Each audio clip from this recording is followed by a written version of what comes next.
ನಮಸ್ಕಾರ. ಕನ್ನಡಪ್ರಭ.com ನ್ಯೂಸ್ ಬುಲೆಟಿನ್ಗೆ ಸ್ವಾಗತ. Camera person Kevin ಜೊತೆ ನಾನು ವಿಶ್ವನಾಥ್ ಸಿದ್ದಪ್ಪ. ಇಂದಿನ ಪ್ರಮುಖ ಸುದ್ದಿಗಳು.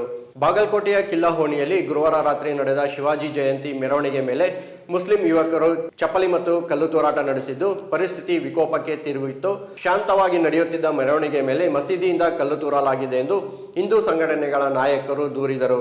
ಕಲ್ಲು ತೂರಿದ ಬೆನ್ನಲ್ಲೇ ಸ್ಥಳದಲ್ಲಿ ಕೆಲಕಾಲ ಉದ್ವಿಗ್ನ ವಾತಾವರಣ ನಿರ್ಮಾಣವಾಗಿತ್ತು. ಕೂಡಲೇ ಪೊಲೀಸರು ಜನರನ್ನು ಚದುರಿಸಿ ಪರಿಸ್ಥಿತಿ ತಿಳಿಗೊಳಿಸಿದರು. ಘಟನೆಯ ಸಂಬಂಧ 8 ಮಂದಿಯನ್ನು ಬಂಧಿಸಲಾಗಿದೆ ಎಂದು ಬಾಗಲಕೋಟೆ ಎಸ್ಪಿ ಸಿದ್ಧಾರ್ಥ್ ಗೋಯಲ್ ತಿಳಿಸಿದ್ದಾರೆ. ಫೆಬ್ರವರಿ 24ರವರೆಗೆ ನಿಷೇಧಾಜ್ಞೆ ವಿಸ್ತರಿಸಲಾಗಿದೆ. ತರಕಾರಿ ಅಂಗಡಿಗಳಿಗೆ ಬೆಂಕಿ ಹಚ್ಚಲಾಗಿದ್ದು ಸಿಸಿಟಿವಿ ದೃಶ್ಯಾವಳಿಗಳ ಆಧಾರದ ಮೇಲೆ ಇನ್ನಷ್ಟು ಜನರನ್ನು ಬಂಧಿಸಲಾಗುತ್ತದೆ ಎಂದರು.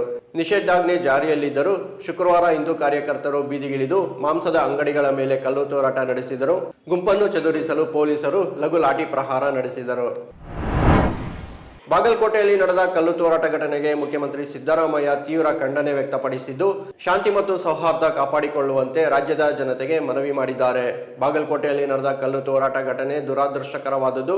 ಘಟನೆಯ ಬಗ್ಗೆ ಹಿರಿಯ ಪೊಲೀಸ್ ಅಧಿಕಾರಿಗಳ ಜೊತೆ ಚರ್ಚಿಸಿದ್ದು ನಿಷ್ಪಕ್ಷಪಾತ ತನಿಖೆ ನಡೆಸಿ ದುಷ್ಕೃತ್ಯ ಎಸಗಿದ ಪುಂಡರಿಗೆ ಕಾನೂನಿನ ಮೂಲಕ ಉತ್ತರ ನೀಡುವಂತೆ ಸೂಚಿಸಿದ್ದೇನೆ ಎಂದರು.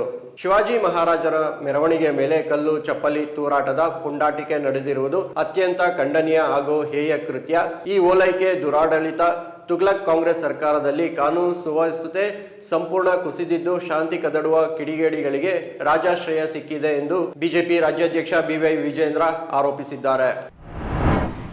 ರಾಜ್ಯ ಸರ್ಕಾರದ ಮುಖ್ಯ ಕಾರ್ಯದರ್ಶಿ ಶಾಲಿನಿ ರಜನೀಶ್ ವಿರುದ್ಧ ಕೋಟ್ಯಾಂತರ ರೂಪಾಯಿ ಲಂಚ ಆರೋಪ ಮಾಡಿದ ಸಾಮಾಜಿಕ ಕಾರ್ಯಕರ್ತ ಸ್ನೇಹಮಯಿ ಕೃಷ್ಣ ವಿರುದ್ಧ ದೂರು ದಾಖಲಾಗಿದ್ದು ಇದರ ಬೆನ್ನಲ್ಲೇ ಸಿಸಿಬಿ ಅಧಿಕಾರಿಗಳು ಸ್ನೇಹಮಯಿ ಕೃಷ್ಣರನ್ನು ಬಂಧಿಸಿದ್ದಾರೆ.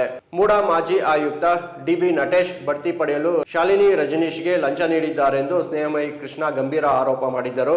ಅಲ್ಲದೆ ನಕಲಿ ಆಡಿಯೋ ಸೃಷ್ಟಿಸಿ ಜಾಲತಾಣದಲ್ಲಿ ಹಾಕಿ ಅಪಪ್ರಚಾರ ಮಾಡಿದ್ದಾರೆಂದು ಆರೋಪಿಸಿ ನಟೇಶ್ ಸಿಸಿಬಿಯ ಸೈಬರ್ ಕ್ರೈಮ್ ಠಾಣೆಯಲ್ಲಿ ದೂರು ನೀಡಿದರು.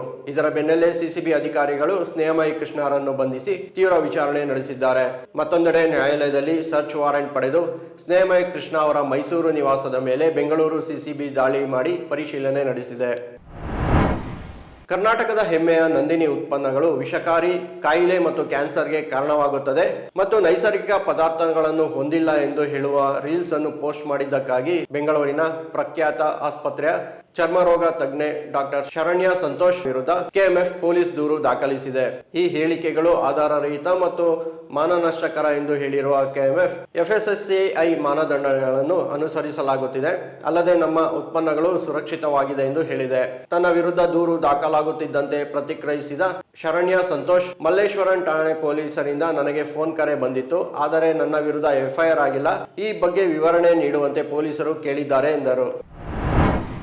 ಮಾನವ ಹುಲಿ ಸಂಘರ್ಷದ ಕಾರಣದಿಂದಾಗಿ ಕಳೆದ ವರ್ಷ ನವೆಂಬರ್ 7ರಂದು ಸ್ಥಗಿತಗೊಳಿಸಲಾಗಿದ್ದ ಬಂಡೀಪುರ ಮತ್ತು ನಾಗರಹೊಳೆಯಲ್ಲಿ ಸಫಾರಿಯನ್ನು ಫೆಬ್ರವರಿ 21ರಿಂದ ಷರತ್ತುಬದ್ಧವಾಗಿ ಪುನರಾರಂಭಿಸಲು ನಿರ್ಧರಿಸಲಾಗಿದೆ. ಷರತ್ತುಗಳನ್ನು ಕಟ್ಟುನಿಟ್ಟಾಗಿ ಪಾಲನೆ ಮಾಡಬೇಕೆಂದು ಅರಣ್ಯ ಸಚಿವ ಈಶ್ವರ್ ಖಂಡ್ರೆ ಅಧಿಕಾರಿಗಳಿಗೆ ಸೂಚಿಸಿದರು.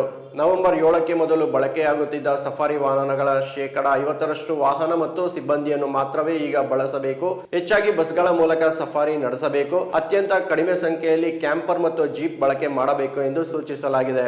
ಸಫಾರಿ ಸೇವೆ ಪುನರಾರಂಭಿಸುವ ಅರಣ್ಯ ಸಚಿವ ಈಶ್ವರ್ ಖಂಡ್ರೆ ನಿರ್ಧಾರಕ್ಕೆ ಮೈಸೂರು ಮತ್ತು ಚಾಮರಾಜನಗರ ರೈತರು ತೀವ್ರ ಅಸಮಾಧಾನ ಹೊರಹಾಕಿದ್ದಾರೆ. ಸಫಾರಿ ಪುನರಾರಂಭದಿಂದ ಮಾನವ ವನ್ಯಜೀವಿ ಸಂಘರ್ಷ ಮತ್ತಷ್ಟು ಹೆಚ್ಚಾಗುತ್ತದೆ ಎಂದು ಆತಂಕ ವ್ಯಕ್ತಪಡಿಸಿದ್ದಾರೆ. ಇವು ಇಂದಿನ ಪ್ರಮುಖ ಸುದ್ದಿಗಳು. ವಿವರವಾದ ಸುದ್ದಿಗಳಿಗಾಗಿ ಕನ್ನಡಪ್ರಭ.com ನೋಡಿ. ನಮಸ್ಕಾರ.